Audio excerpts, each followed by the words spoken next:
I've noticed that our seats are a little low. If you're in the back and want to move forward to some of these empty seats, feel free if you cannot see, but have a chair panel. I'm often asked if it's something in the water in Illinois that makes us have such bad public policies. And unfortunately, the answer is true. That is why all of us have bottled water, and we will be using this during the course of this panel to try to keep us on the mark. I'm struck by the idea of tax rates because I live it every day. I have a 13-year-old daughter, and I've noticed the marginal reaction she has when her allowance went from $5 to $10. The level of productivity I got out of her has increased dramatically. I no longer take out the garbage. I no longer have to clean the bathroom we share, and given that she's a 13-year-old girl, this is an excellent thing. So I think these are the kind of things that happen in everyday life. Yet, Mike Hicks, where are you? There you are. There are many people who don't think tax policy matters. You're at Ball State University. You're running the whole economics area there. You study this every day. You live in Indiana, a state where massive public policy changes have been put into place. Does tax policy matter? Unambiguously, yes. Tax policies, both at the state level and the local level, matter for business location decisions. They're combined with the level of public service provision as well, but certainly taxes overall as a way of expressing cost of business and a commitment to a community and economic growth are an important part of what state and local leaders are going to have to do to move us to a 4% growth. Now, Governor Daniels is well-renowned, especially in groups like this, for having reformed the public policy scheme, if you will, of Indiana. Is it working? I think so. Governor Daniels will say unambiguously yes today. I think there are a couple of things that I'd like to say that I don't think the governor will talk about is the role of reducing or reining in what I call a shadow tax or unfunded liabilities that are going to weigh so heavily into discussion today and are a great experiential difference between the state we're in now and the state that you could be in just a few minutes east of here if you elected to move there. I think also the quality of public services that the governor has managed to improve. And so he's pulled off a real trifecta. And it's not just simply reducing tax rates and reducing the size of government, but actually increasing the responsiveness of government, be it in higher education, the most massive educational reforms, or if you go to Indiana's Bureau of Motor Vehicles, it's like a fast food restaurant. If you pass the driver's test, I didn't, so I had to go back. But it really, they time you coming in and out, and it's a very fast experience. And I think, those are the things that residents and business leaders care an awful lot about, and I think that's, I hope, what we explore today. Now, before we move on to some of the other panelists, I do have a question I need to ask you that I've been dying to ask somebody of your stature. After all, you're director of the Center for Business and Economic Research, professor of economics at Ball State University. I'm always fascinated by the economists who seem to think that nobody in the real world responds to incentives. I'm just curious, have you ever seen any professors at the university respond to higher offers of pay to go to another university or to come to Ball State? Right. I mean, I know you're targeting one professor, but I think that's a fairly common.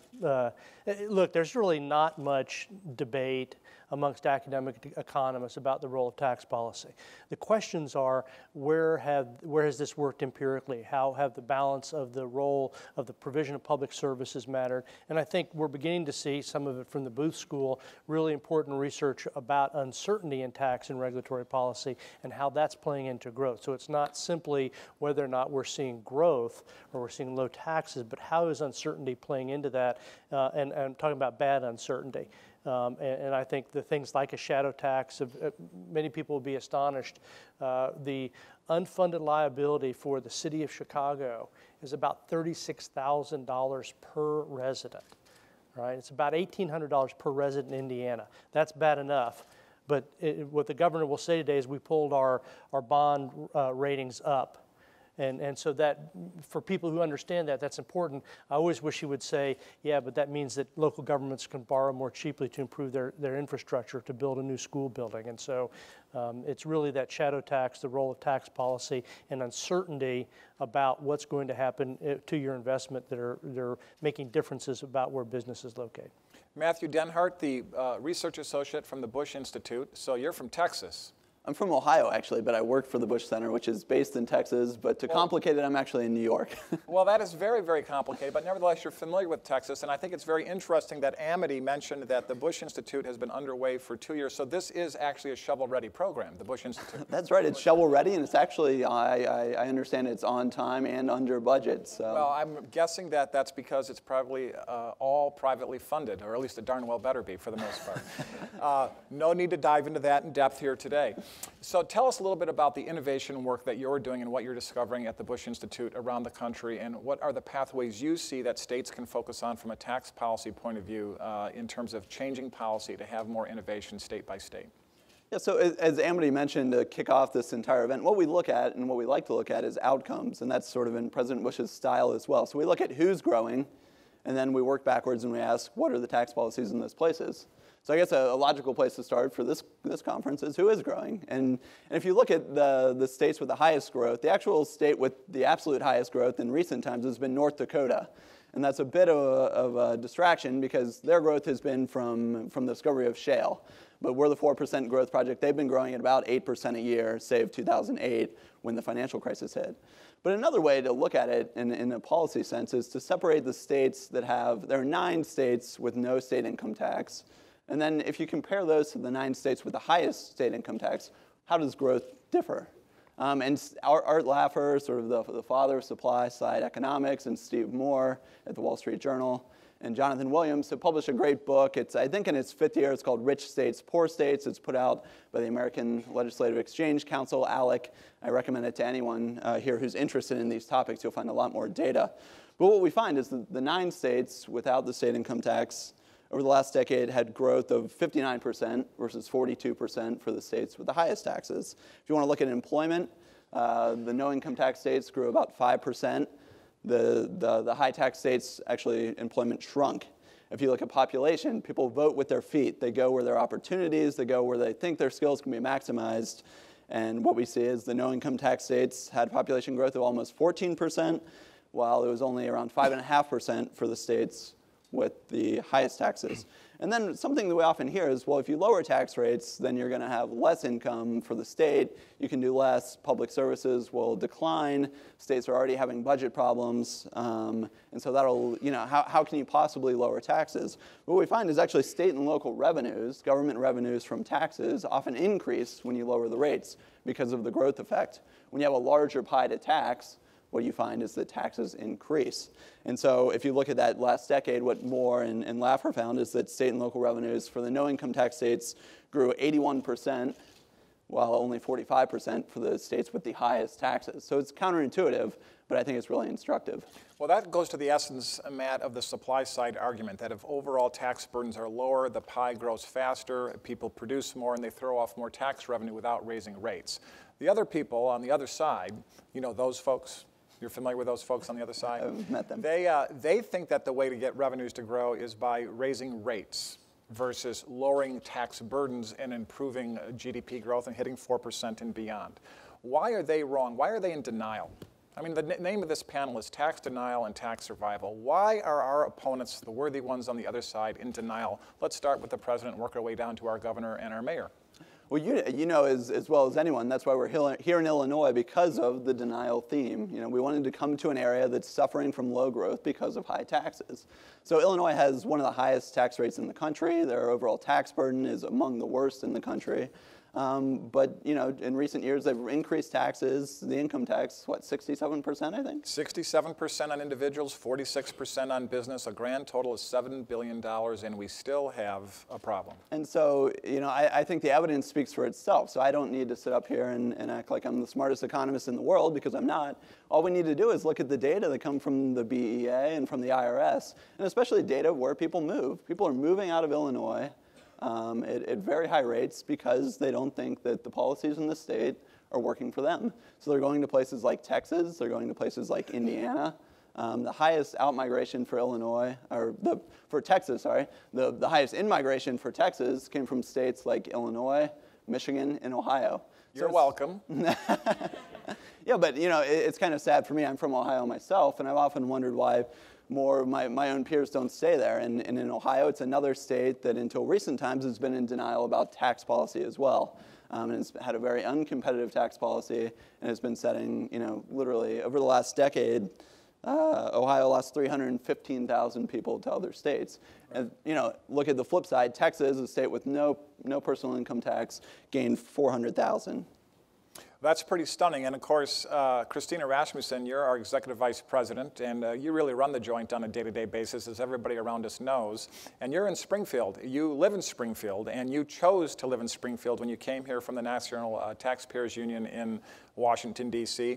You're familiar with the fact that we're often told that people are moving to Texas and Florida from Illinois because it's the weather. But we know that actually Illinois loses population to every single one of our neighboring states. And we lose population to 43 of the other 49 states. And I think Amity mentioned today, as well as in her op-ed in the Tribune. How many of you read Amity's op-ed in the Tribune today? Well, that is not yet enough. The Tribune, as you know, is trying to come out of bankruptcy. So I'd like all of you to go out and buy the paper and turn to the editorial page and help out Amity and us, as well as the Tribune company, because they are an employer, and God knows we need their tax revenue.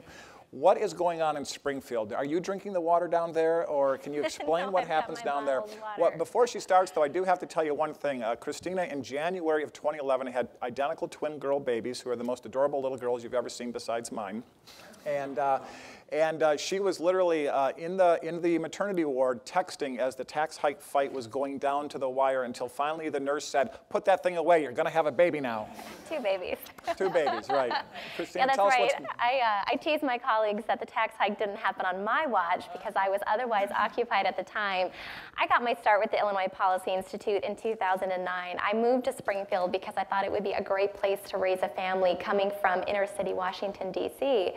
And I got there, and it was just as Governor Quinn, newly in office, was talking about a massive income tax increase, and thought, this is an awful idea. It's the last thing that Illinois needs right now. We're in the middle of a recession. We shouldn't make it more expensive for people to raise a family and grow a business here. Now, the tax hike didn't go anywhere in 2009. It didn't go anywhere in 2010, but of course, it did ultimately pass in 2011, and it grew. It went from 50% up to 66%.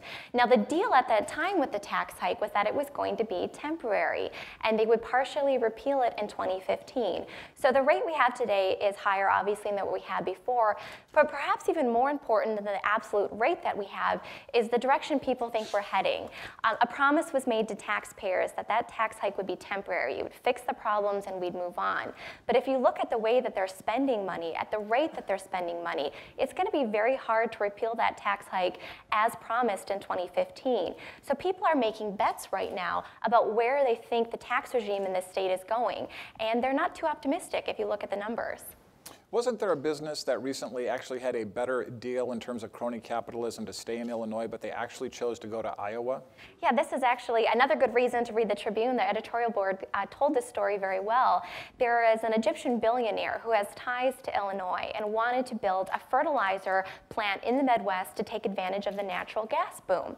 Well, he was looking at Illinois. He had ties here, educational ties with the university, and he received offers, as he tells it, from both Iowa and Illinois. And Illinois' deal was actually sweeter. The tax incentives they were offering were pretty great.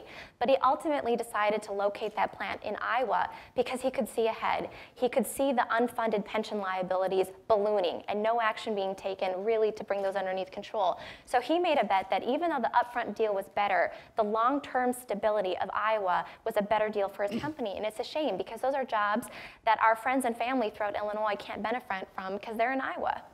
I think that's a great example of the challenge that Illinois faces because of the trend line. Now, Ted, you study this every day. Ted Dabrowski is our Vice President of Policy. We had hoped that Dr. McQuillan would be with us today, but he had something come up and it was just unavoidable for him not to be here today. But Ted is an expert on the budget as well as the similar things that Lawrence would have talked about. And you deal with this every day, running our policy shop. Tell us a little bit about what's going on from a policy point of view in tax policy and why you think Illinois needs to change its course to follow the innovators that Matt talked about versus, let me put it to you this way.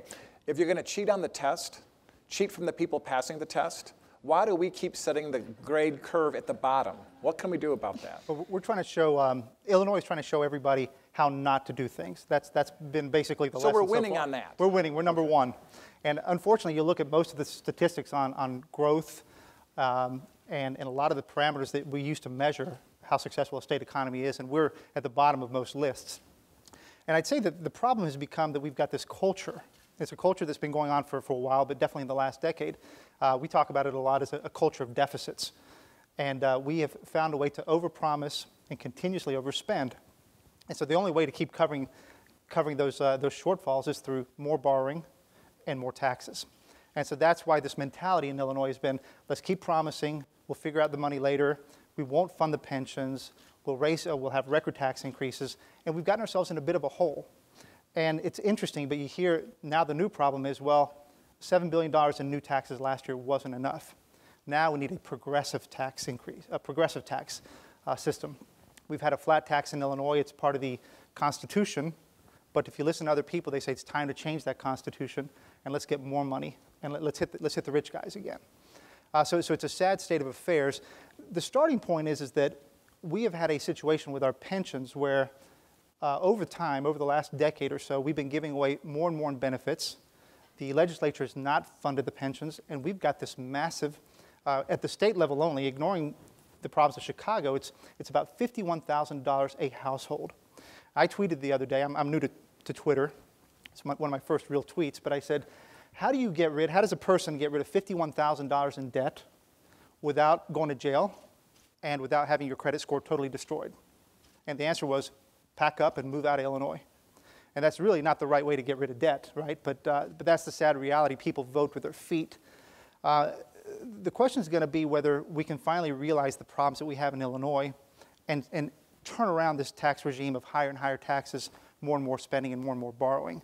And I think at some point we're going to reach that point. We haven't reached it yet, but Rhode Island was a good example of where they saw the writing on the wall and they turned things around. Well, that's an interesting point because, of course, it was a Democratic treasurer of Rhode Island who really took the leadership there, a Democratic legislature and an independent governor, former Republican, but nevertheless sort of a left-leaning former Republican. And then you had the votes in San Jose and San Diego where mostly Democratic constituents and advocates reformed the pensions there. Tell everybody a little bit about the spectacle that occurred with Governor Quinn, whose biggest political benefactors were the employee unions here in Illinois. The government unions, 71% of their money in Illinois goes to the Democratic Party, 29% to the Republican Party. Nationwide, government unions donate about 97% to the Democratic Party. Everybody thought this crisis of pensions and the public sector consumption of revenue that's thrown off by slow growth economies was going to be just the unions and government workers against Republicans like Scott Walker. We're seeing here in Chicago that now that fight is against a Democratic mayor. We see in California and Rhode Island now that it's about Democrats. Why is that, Ted? Why is this becoming a nonpartisan issue? Okay, I think in the end it's the math. And I love how in Rhode Island they started talking about the math. As John mentioned, Rhode Island is a Democrat-controlled state. But in a Democrat-controlled state, the math finally hit them. They realized that, and this is for a lot of the Democrats, they realized that the programs they love most, education, healthcare, roads, were at real risk if they had to keep funding pensions in the same way they were expected to from a statutory perspective. They realized that, and they turned around things. They said, we cannot continue in this path, and they did huge reforms, the biggest reforms in the nation. It's funny, though, but in Chicago, we've got a situation where the Chicago public school system will be $1 billion short next year. They've had a pension holiday, which allowed them to avoid funding the pension fully for the last 3 years, and that holiday is ending. And yet, with all those deficits, this government has agreed to higher salaries, has not cut back the spending. And so what's finally going to happen is that even Democrats here in Illinois are going to realize that that can't continue. The math will not work, and something's going to have to give. And so we're finally starting to see for the first time a bifurcation between the unions and the Democrats they support and the Democrats themselves. There's a wedge being driven between them, and we're hoping soon that wedge will be enough to bring around reforms. Professor Hicks, in the studies that you've done in the state of Indiana and then looking around the country, one of the things I think is interesting is New Hampshire, that is one of the no income tax states, but they also don't have a sales tax. I'm often asked, how do governments without an income tax pay for things? Have you looked into that at all and studied that at all? The answer is pretty easy with a property tax.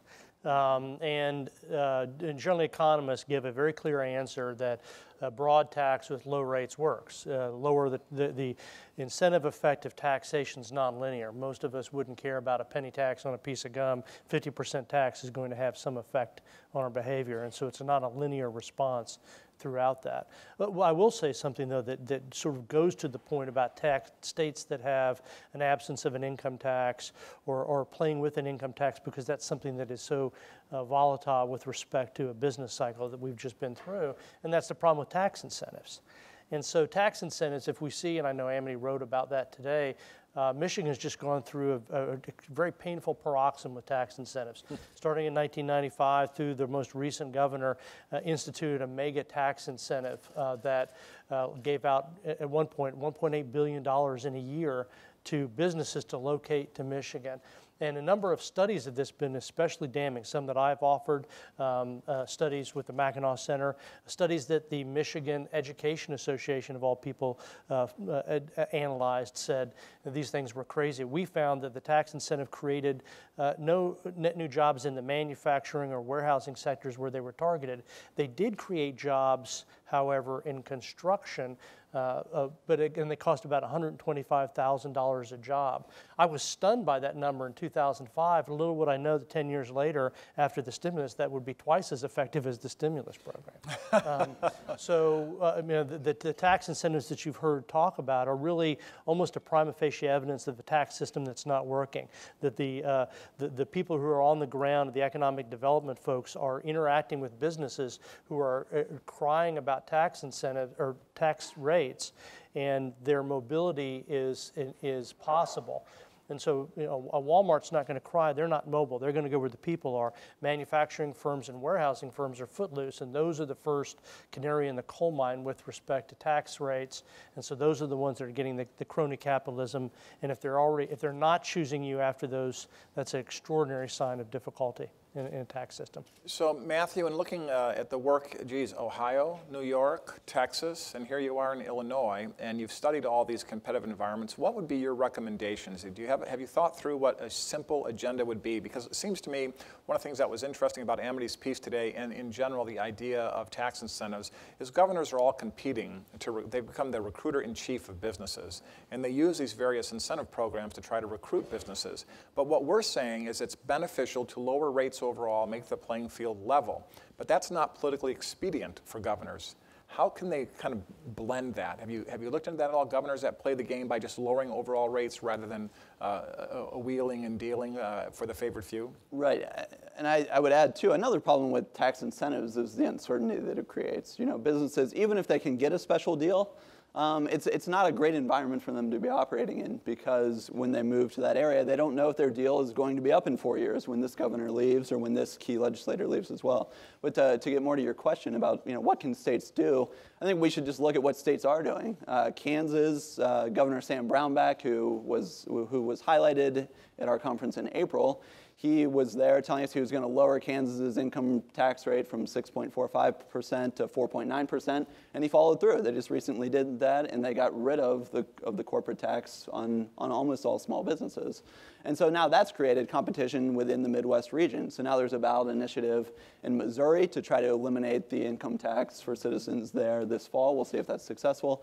Oklahoma, Governor Mary Fallin, who was also at our conference in April, now has talked openly that we need to step up to the plate because places like Kansas are setting the bar higher. And what she's saying is we don't want to be stuck as in Oklahoma as the state between Kansas, Missouri, and Texas that could all in future years not have an income tax at all. So I think what we're seeing is these states trying to kind of make incremental downgrades in their income tax and phase them out. And generally the policies look like they're trying to do it over something like a 10-year window. Mm-hmm.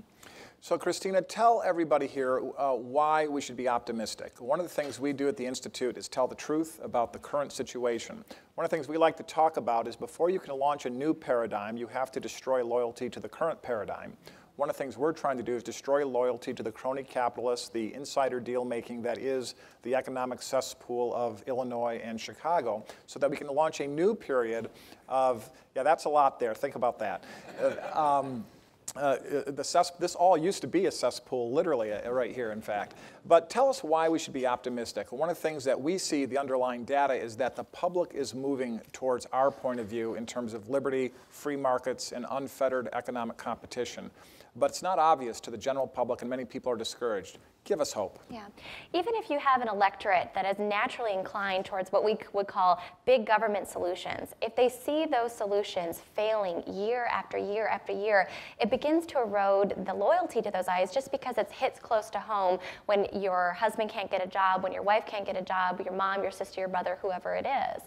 And one of the exciting things that we try to do at the Illinois Policy Institute is be down there in Springfield and try to counter some of the message that is just asking for more big government solutions.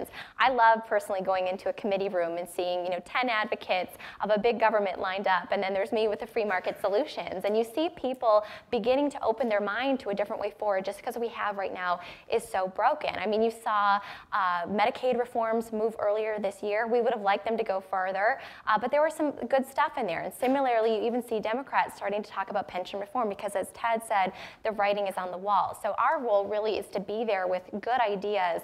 Just by way of example, every year the governor puts out his budget in the spring. Well, we take up the challenge of trying to balance the budget without a tax increase, rolling back that tax increase, and creating a state that's friendly to entrepreneurs. And we do that with policy solutions, line by line item proposals, just trying to give hope to people that there's a new way forward and there's different ideas out there. And of course, countering the bad ones when they're there, like the progressive income tax, which is something you all should be very aware of. Ted, the whole discussion here is about tax denial and survivability. You've had a unique life experience, having been in Mexico and in Warsaw.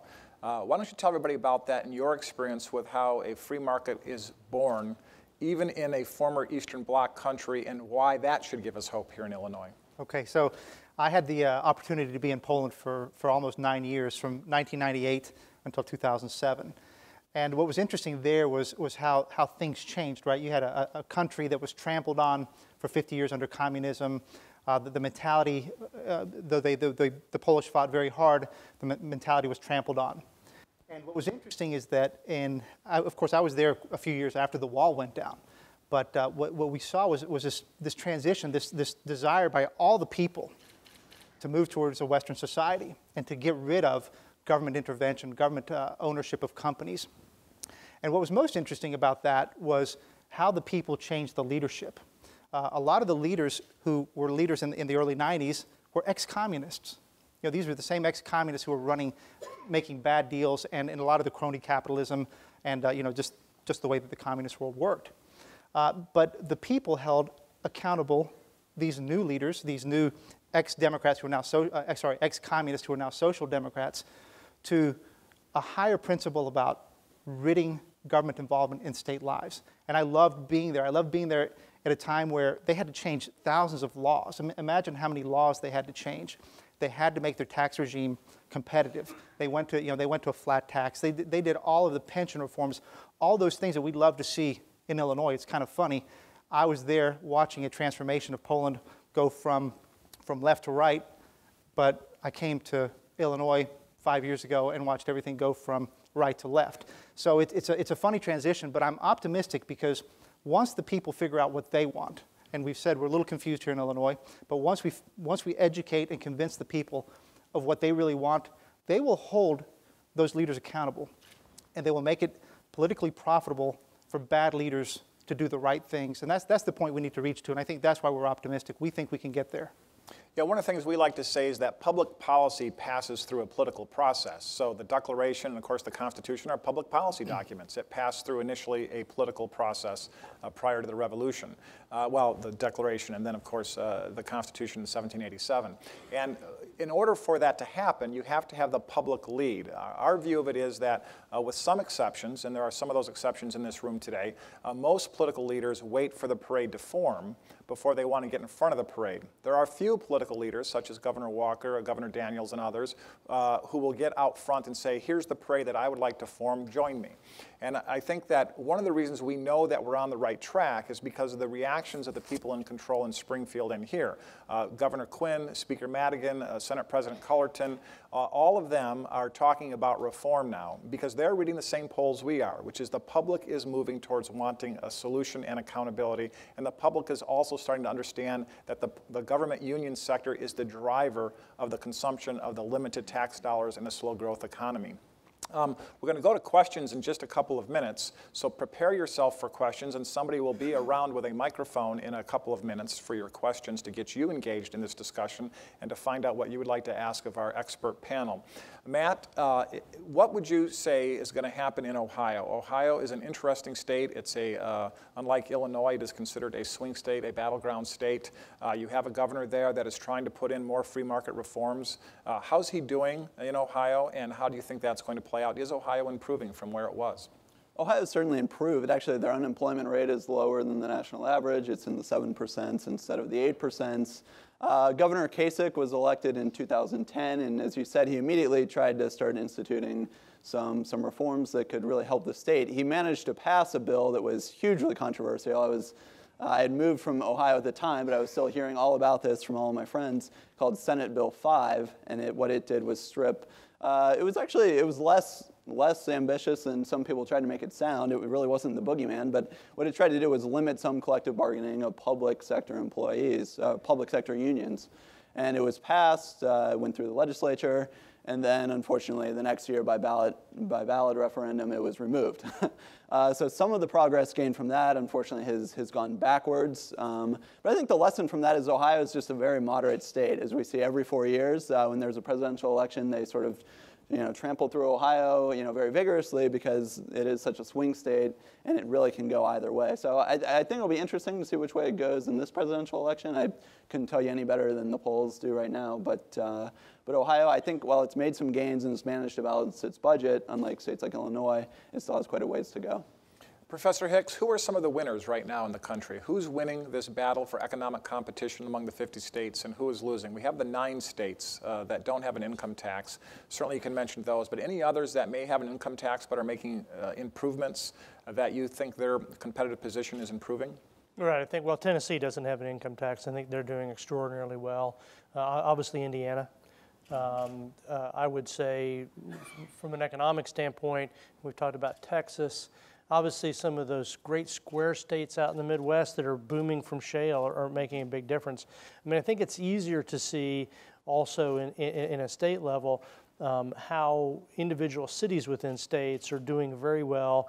One of the things I like to do that my wife detests is look at border effects. So when I drive if we're on vacation, she loves this. I say, could we just drive, look at the tax borders in a couple of places? And you can actually see. That's exciting, honey.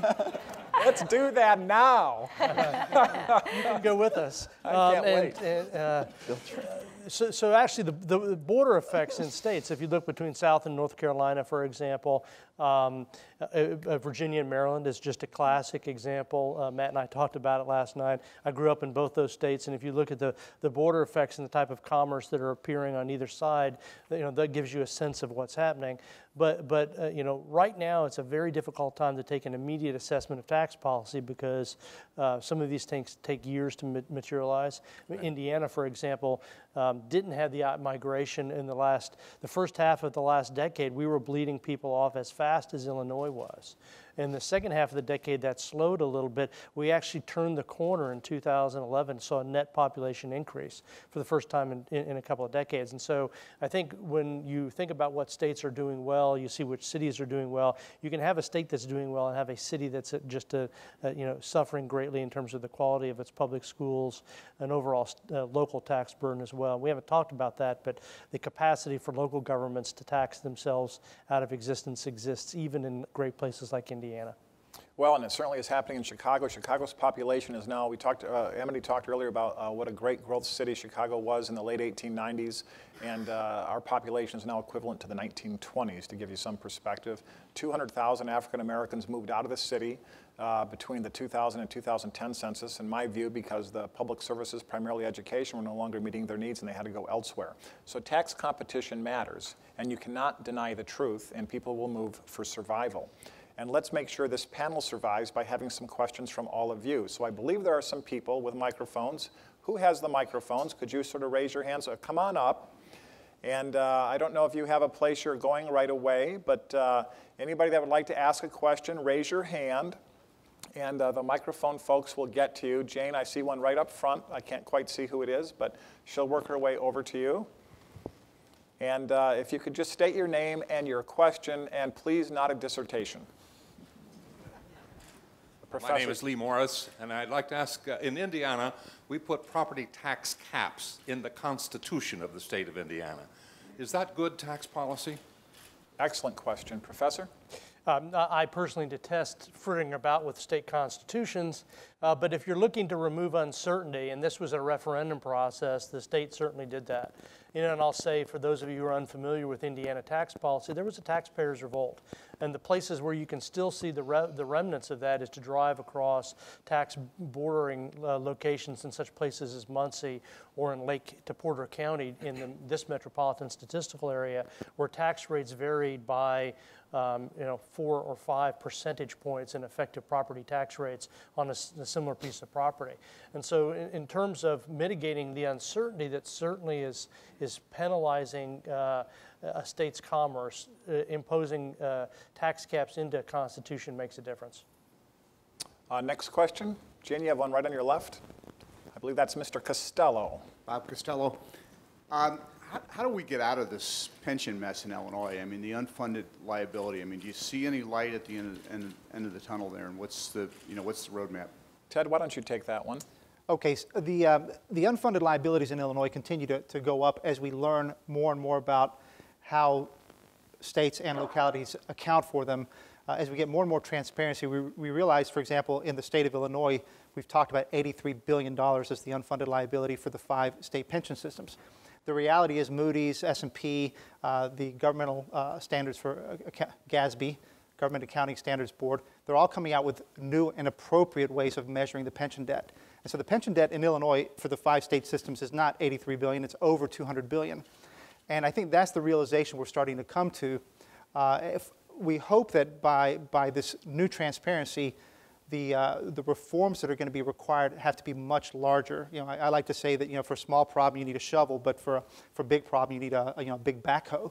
And we need to pull out a much bigger solution set for Illinois. Unfortunately, I think the first set of reforms are going to be probably kicking the can down the road.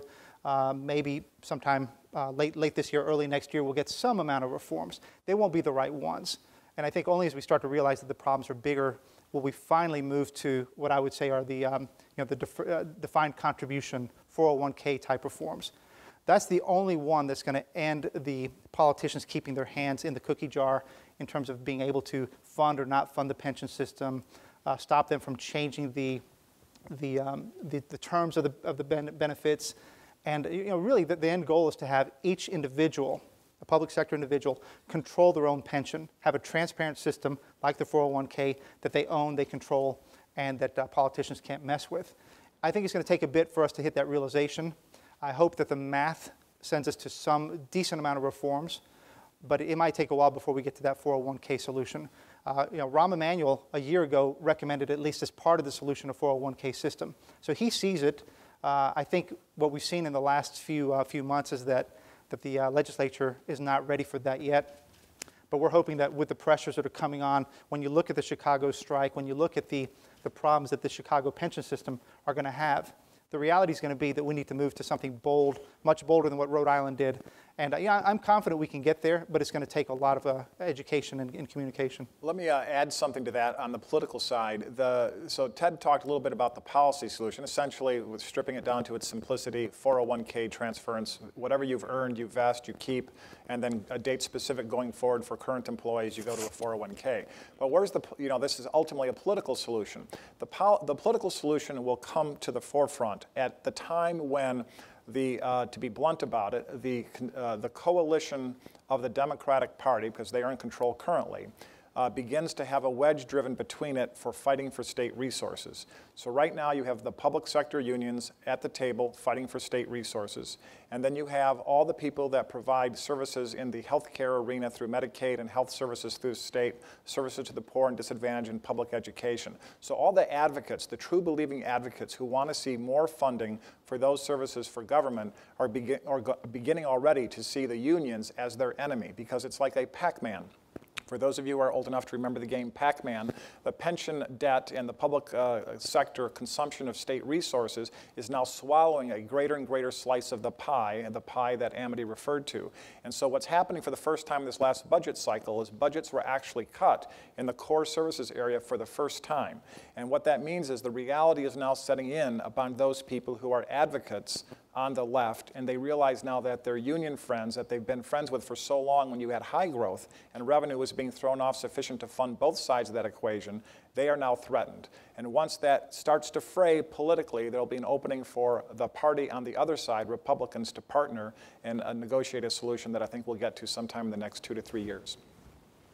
Next question, Craig Mansky, right there next to Jane. What, if anything, could have Ohio done to convince the public of the need for collective bargaining reform? Their biggest resistance came from the teachers' unions, which is a familiar story here in Chicago. And so, you know, I think it was really shocking for me even to see some of my former teachers striking in front of the, you know, the local courthouse.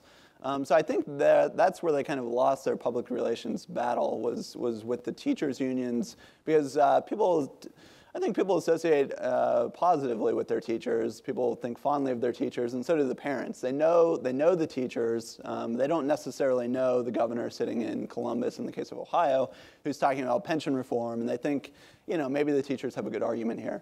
But I think, you know, I think it's similar across the country. It's just these pensions are ballooning. It's being driven by the public sector unions. The private sector unions are, you know, across the country are really at an all-time low. It's the public sector unions that are still so high. And so something that Indiana did, you know, when Mitch Daniels first came, was he just outlawed public sector unions. And you know, and you've seen from the budget perspective the influence of that. Well, if it was that easy, I'll just wave the wand. Let's do that here. It's easier in Indiana than it is in Illinois for a host of reasons. We have a question right up here, Mr. Stewart. Then we'll go to the back. After this question, we'll move to the back. You've mentioned that for states to limit the ability to raise taxes is maybe not a good idea. Have any states or local governments gone to a pay-as-you-go requirement, a constitutional amendment, if you will, and require these pensions and states and local governments to pay as you go? Professor? I can take a shot at that. The state constitutions almost exclusively require a pay-as-you-go or a balanced budget requirement. I think Vermont is the only one that does not explicitly do so. The problem is that it doesn't take a very clever guy to figure out a way around that. And we have not very many clever people who are operating those systems. And so the unfunded liability that we talk about is very simple. I'm a professor in Indiana, so I have a 401k system, right? So the state doesn't manage my retirement funds, and I'm thankful for that. But in Illinois, my colleagues and good friends here in the state system, the finance professors don't think their pension requirements have any value. They know that they can't retire on the date that they would like to retire. They know that, the realists, my colleagues, they know that the amount of money that they're promised is unrealistic. So the unfunded liabilities are really the promises made to individuals. And what is most ironic about this is that even the federal government, I'm also a military retiree, the federal government actually is taking steps for military retirees to not have a fully defined contribution plan, but a defined, or not a defined benefit plan, but a joint plan. And this is ironic because the federal government could print the money to pay for us military retirees. Illinois cannot. And so I think that's where the real problem is the pay-as-you-go is easy to be kicked down the can because you have an unfunded liability that is going to be fixed by the Government Accounting Standards Board over the next 2 or 3 years, which is going to explode across the country. That's the next big explosive change. And this is the point of my, by transferring the payment out to future generations, that's not pay as you go. And we all know that a lot of private pension funds are fully funded, and you could cut them off today and they would pay out everybody, and that's pay as you go. Transferring the payments to future generations, my children and my grandchildren, is not pay as you go. And that's going to change with new Government Accounting Standard Board rules. Yeah, the point he's making, in answer to your question, Fred, is that the rules are changing to force what you're asking for, whereas the rules were flexible and undefined previously, which allowed politicians to play with the numbers of the discount rate and what we call the ramp on the pension and push it off. It's sort of like in your own retirement, you're in your 20s and you say, well, I'm not going to start saving for my retirement until I'm in my 50s. So then in your 50s, you have a giant ramp to save over your last 10 years before you retire. It would have been much easier to have had a nice, slow, steady ramp when you start in your 20s. We've been doing the push off, and we have a giant ramp now. And the laws that he's talking about with GASB and others are going to force all the public pension systems to be honest about it and pay as you go. Let's go to the back, actually, and I'll come right back to you in a second. I promised it in the back. I'm Jerry Hayden, a member of IPI. Since the Chicago Public Schools are so much of a failure, and over 40% of the students do not graduate, and most of the ones who do graduate really don't deserve to graduate. A lot of the charter schools are doing very well, as is homeschooling all around the country. Why don't we let this strike go on?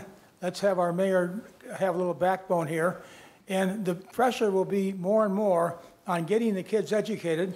And let's start getting more charter schools going and getting more homeschooling going, and gradually force the teachers who are not getting paychecks regularly, they'll still want to teach. We start hiring the ones who want to teach in the charter schools and solve this problem. This might take a while, and it'll be a little problem with the people we have in government now. But what do you think of that idea? We'll have Kristina. Yes, feel free. We'll have Kristina address that question, but I want to point out that Jerry has perfectly illustrated why, in my view, the CTU did not approve the contract on Sunday as was expected, because it's dawned on them that the mayor is going to do exactly what Jerry just described. Kristina, you want to take that? Yeah, Jerry, you're right. By any standard of grading, a 60% pass rate for Chicago Public High School students is a failing grade. We know we can do better. You look at the data with charter schools, that when you give Chicago kids a chance to go to a quality school where the incentives are different and the opportunity for learning is just completely reset from what's in our public schools right now, they can learn if given a chance. And so why this is such an amazing opportunity now to be talking about alternatives for Chicago public schools. What we've known for the past 25 years is not what we're going to know for the next 25 years. You know, a lot of kids were in school over the past few weeks. They were in private schools and charter schools. So state legislators who often set the policy for what's allowed via the charter cap, opportunity scholarship vouchers, online blended learning, they need to step up to the plate should this strike end within the next few days and begin to open some of those paths forward so that we have more kids in private schools, we have more kids in high-performing charter schools. Online learning becomes more a part of the conversation. There's an amazing opportunity here, and we'll see where it goes. Yeah, the bottom line on this strike is that the teachers union, which I believe is the Chicago Teachers Union, which I believe is the most radicalized public employee union in the country, right? They voted 90% to strike. They are trying to avoid accountability, and accountability is what would happen with what Jerry described. Ambassador Glassman, you had a question. Jane, if you could come and give him the microphone. Thank you. And thanks for a great discussion. I just am wondering, what are the lessons for federal tax policy from the states? Specifically, Matt talked about the 9 states that don't have a personal income tax. They do raise money, in almost all cases, from a sales tax, a consumption tax, as well as from a wealth tax, a property tax. So is that an important lesson for the federal government? Go ahead. Anybody want to take that? Or? I can take a quick shot at it. I mean, I think most states are going to say we prefer a federalist approach, a state that has remedied its internal problems, that we don't need to filter our tax dollars through a federal organization for energy or for education or for any of the other programs, that we're willing to, I'm sorry. There are some people who may disagree with me, but those tax dollars can be used at home without being filtered. So I think essentially the first step is to eliminate some of the pure transfers from intergovernmental transfers that extract wealth from a local or state region, take it to the federal government, then redistribute it 80, 95% back to where it came from after the share has been removed for governmental processing. And so the overall tax system now is more progressive than it has been. The U.S. federal tax system is a fairly progressive tax system. I don't think most states are very worried about the federal tax rate system. It's the amount of extracted wealth that they're concerned about, because it limits their capacity to make good decisions about what they want to do in states. Yeah, I think the lesson for federal policymakers is to look at the states and see that they're engaged in these tax competitions. So states that don't want to play in the competition are losing. And so that's something the U.S. government can learn. So they think perhaps that it's great that, they don't have to worry about competing with the states because they're the federal government. They're competing with other countries. And there's evidence that they're in denial about that too. We have the highest corporate income tax of any major industrialized country in the world. We're looking at the fiscal cliff where income tax, almost every category of tax that was lowered in the early 2000s under President Bush will expire. And so we're all sort of also worried about uncertainty about what's going to happen there. So I think that the lesson for federal lawmakers is that they need to be looking at ways to be more efficient, and also be more competitive. One really interesting idea, which was raised at our conference in April, came from Kevin Hassett, a very esteemed economist at the American Enterprise Institute. And he said, well, why don't we just return to the Constitution, which says the federal government should figure out how much money it needs, then it should send the bill to the states, and we'll let the states decide how to raise this money. And then you can imagine we'd see 50 different ideas about what's the best way to raise the amount of money that the federal government says we should send. So we're all kind of pushing Dr. Hassett to explore more on that topic, but that's something that I at least think is very interesting, at least. One of the insidious natures of the way this works with all the federal money, all the state money flowing into the federal government is if you look at the total budgets of states, and I haven't looked at this in some years, but some years ago when I did look at this, about 40% or 45% on average of total spending by a state actually comes from the federal government. And of course, that's power. And so the challenge is politically, how do you elect people who are willing to devolve power back to the states as the founders originally envisioned? And that's certainly a question for all of you to think about in the election season as you make your own. Sure. The other issue I wanted to get at is the method of collecting taxes. In other words, you've got 9 states that have no personal income tax, but they have a consumption tax. Right. So is that a lesson for the federal government? I think that's very interesting. I've always felt that income taxes were a tax on labor and thus a form of servitude.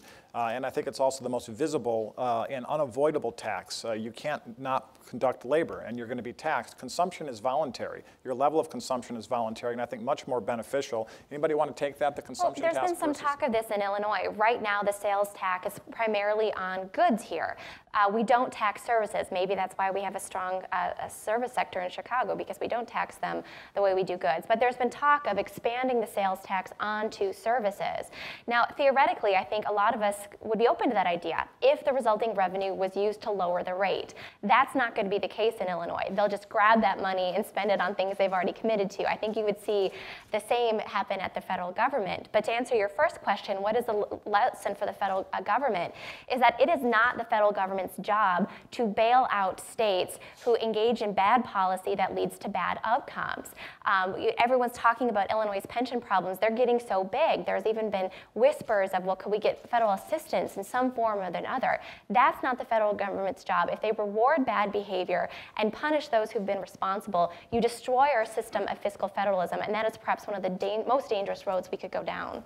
Well, I wish we had time for more questions, but Jim, you yourself have said a fine line on timing. So I'd like to thank our panelists, Ted Dabrowski, Michael Hicks, Kristina Rasmussen, and Matt Denhart. Thank you, John.